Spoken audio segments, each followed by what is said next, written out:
All right, it's 4 p.m., so I will go ahead and call to order the May 14th meeting for the zoning administrator. I'm Veronica Morones. I'm the zoning administrator. Before we get started, I'm going to have everyone in the room introduce themselves and state whether they're a staff member, an applicant or proponent of the project, or a member of the public. So I'll go ahead and start with Melissa. Assistant planner. Sam Sabatini, owner of the project.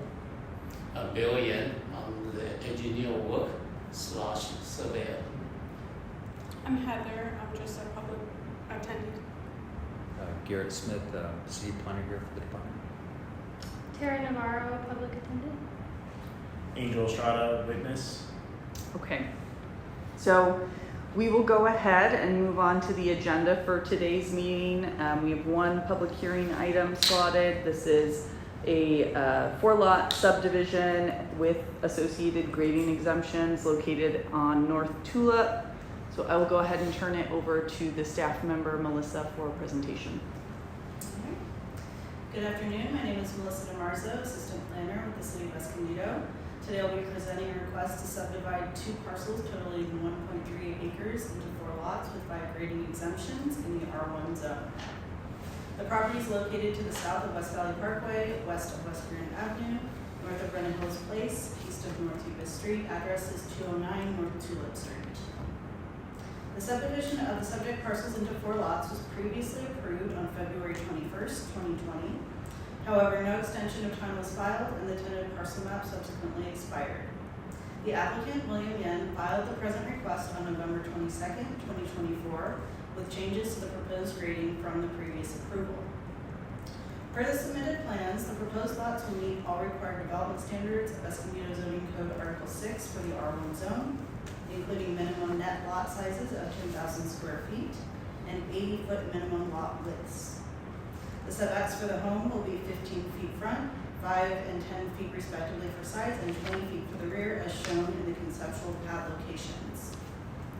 The conceptual landscaping demonstrates the requirements for single-family residential development, providing 20 street trees and 1 tree per lot for a proposed total of 24, and 10 additional trees provided to replace mature trees to be removed at a 1-to-1 ratio or 2-to-1 for protected oaks as required. A 28-foot wide private access easement will be provided across lots 1 through 3, with a private road to be maintained through a homeowners association or private maintenance agreement. The private road is designed to meet fire and engineering standards. The proposed bioretention basin on proposed lot 4 will be managed in the same manner.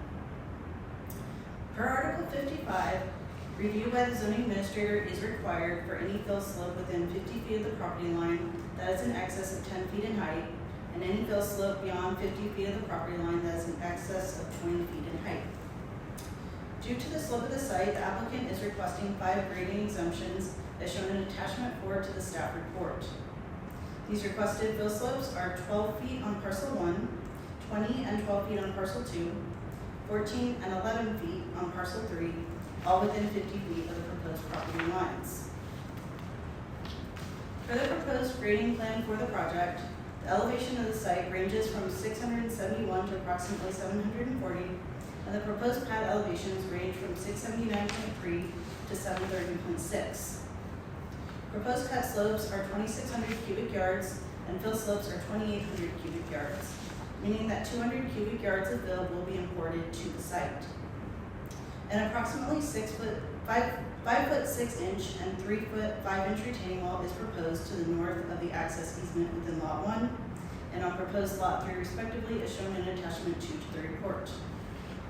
As detailed in Exhibit B to attachment 5, Zoning Administrator Resolution 2026-06, the grading exemptions are due to the elevation change from east to west resulting in approximately 70-foot difference. Grading exemptions are necessary to create buildable pad areas while maintaining the natural topography of the site. Furthermore, no impacts to surrounding properties are anticipated as they follow the topography in a similar manner. The applicant has provided further justification in a geotechnical report reviewed by engineering services which indicates that the slopes can be stabilized and landscaped as is required for manufactured slopes. Based on the foregoing and in substantiation provided in the staff report dated May 14th, 2026, staff recommends approval of zoning administrator resolution 2026-06, approving the project as conditioned. Staff and the applicant are available to answer any questions at this time. Thank you, Melissa. As the project applicants, you do have the opportunity to speak on behalf of your item. It's not required, but if there's anything you'd like to add, now would be a time to do so. No. Staff, Melissa, I do have one question, a couple of questions, I suppose. Just the prior approval from 2020, you noted that there was a difference in grading design on the project. Are you able to speak to the difference, the high level, what the difference between the grading designs were? As I recall, the prior project did not require grading exemptions on the site. It was consistent with what was allowed for a parcel map without those exemptions. Okay, so no grading exemptions were proposed as part of that tentative Correct. parcel map. So then that would segue to a question to the applicant, which is why the change in grading design? What's warranted that? The reason is the previous gradient, the pad size are way too small for the proper building size in that area. We would like to build homes with a more desirable square footage, which require a little big building pads. So we need to expand the pad, thereby the pads top and edge get closer to the property line, and because of the elevation variation from lot to lot, that restricts us the room for the area available for the slope, the manufactured banks. In order to maximize the parcel size, the pad size, we have to combine with the retaining wall so that the pad size will be more compatible for the type of development that we have in mind.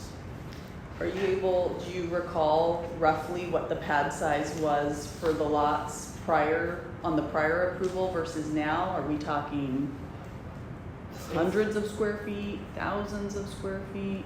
Okay. And if you don't, that's okay. I just ballpark it.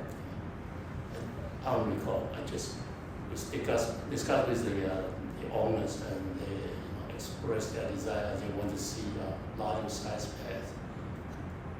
What size square footage homes are you anticipating? What's the goal? 2,200 square feet. I used to be before like smaller pads, so I have to build a split unit. It doesn't look good, with the neighborhood. We felt it's better to have like a bigger pad, nicer homes.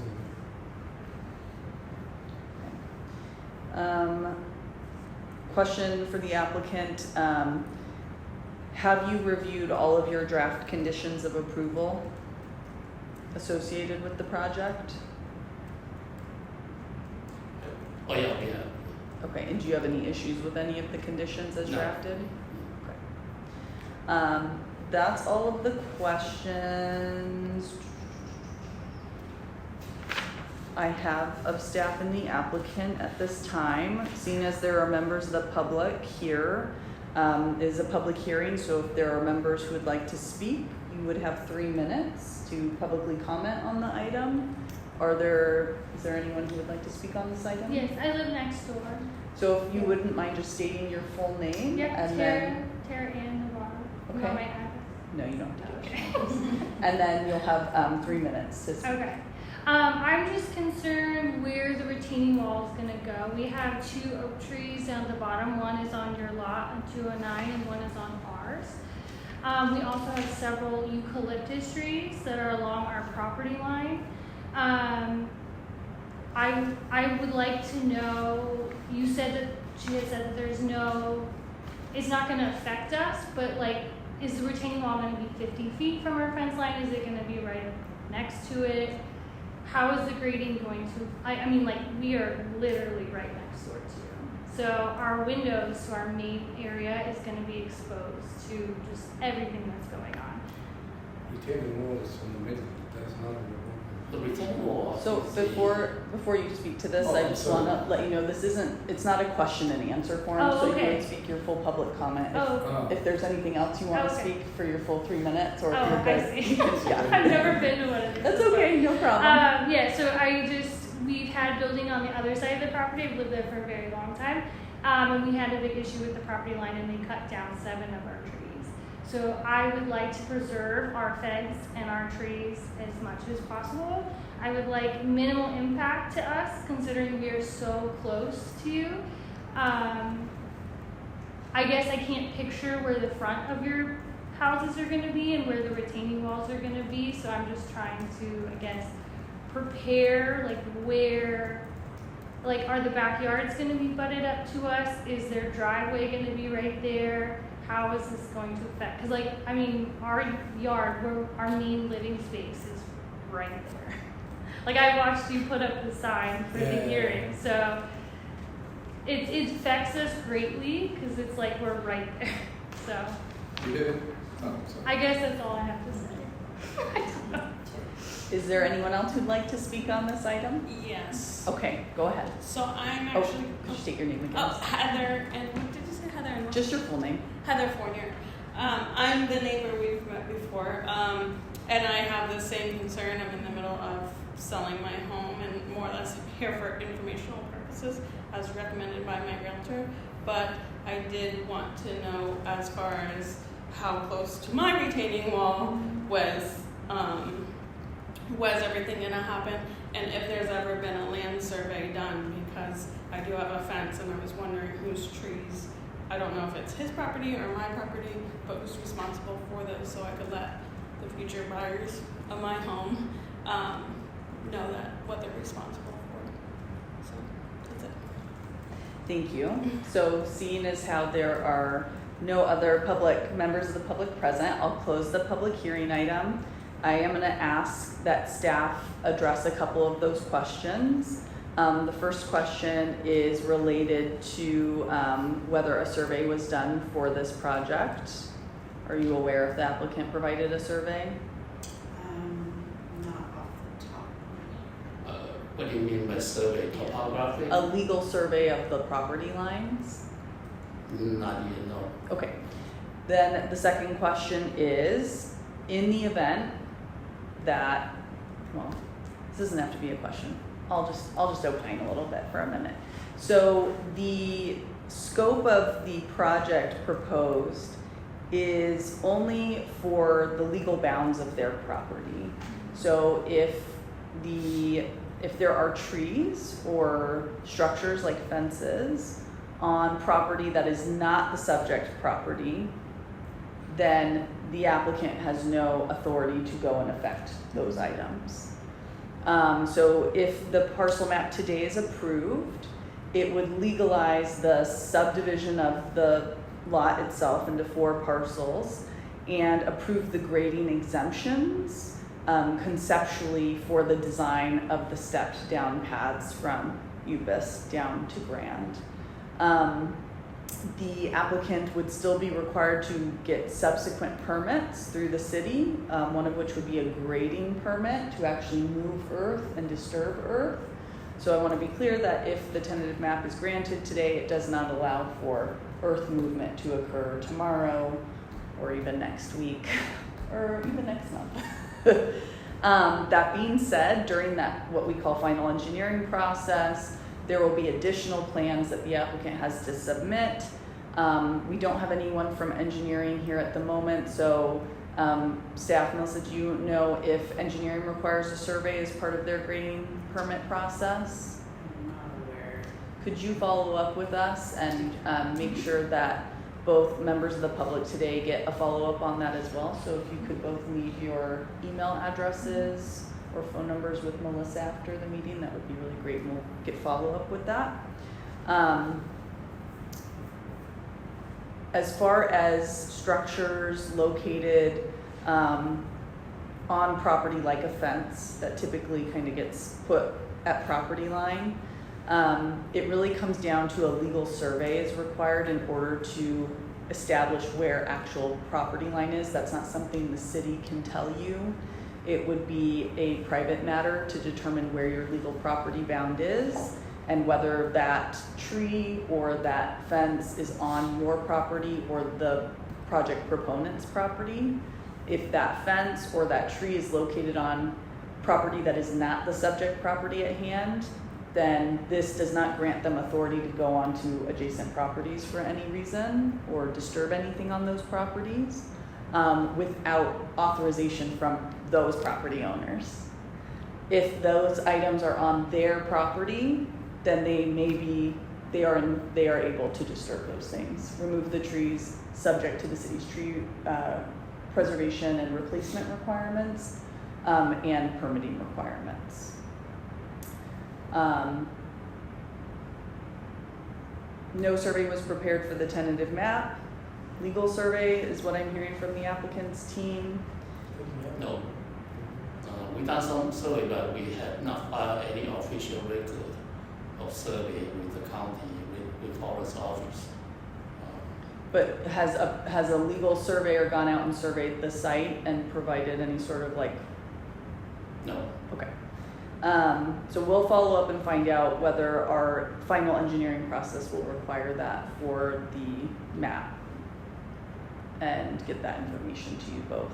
Yeah, I believe the final map require legal survey as well. That's what I'm guessing, but I'm not an engineer, so I'm not gonna say that definitively.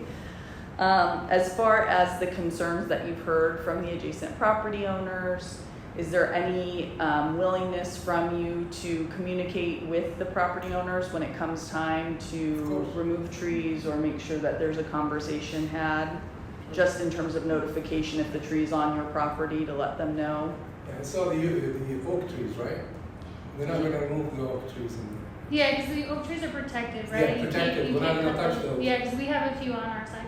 It's mostly the eucalyptus trees originally, because our house is so old. I mean, it was built in the early. Yeah. I think our section. Sorry. No, if it's okay. It's One on the left side by the fence, we're not going to touch those. So you are welcome to communicate after the fact and talk privately about the tree issue. I want to make it clear that as part of the proposed request, trees would be removed on the subject site, including oak trees that are present on the property in question. When oak trees are removed, staff, if you could just confirm for me, there is a replacement requirement that is greater than our standard replacement. Is that correct? Correct, it's a 2-to-1 replacement. Yeah. Okay. So also, if you would like to review the plans more in depth, review what the project is, Melissa is available to set up time with you. If she doesn't have time right after this, she can set up time to show you what is proposed. But these plans are publicly available on the internet right now through the agenda process. So I'm going to go and just state for the record that I have reviewed the agenda packet, the staff report, the tentative map and associated conceptual grading plans. There is no architectural proposed as a part of this project. It is a requirement that the applicant submit for design review for any future home building. That's a requirement of the zoning code. So it isn't a condition of approval for your project, it's just a standard requirement within our code. And based on the review of the materials provided, given the topographical slope analysis for the site, and understanding the need for the larger pad build out, I'm going to I'm just going to actually approve the request for the tentative parcel map. There's no one to second my motion, so I will go ahead and approve PL 240348 and 0349 for the 4-lot tentative parcel map and associated grading exemptions.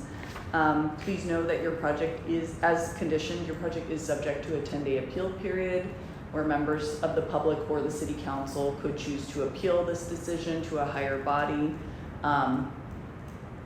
Melissa, your project planner, will notify you once that 10-day appeal period is over. That's the only item on the agenda, so I will go ahead and adjourn this meeting at 4:21.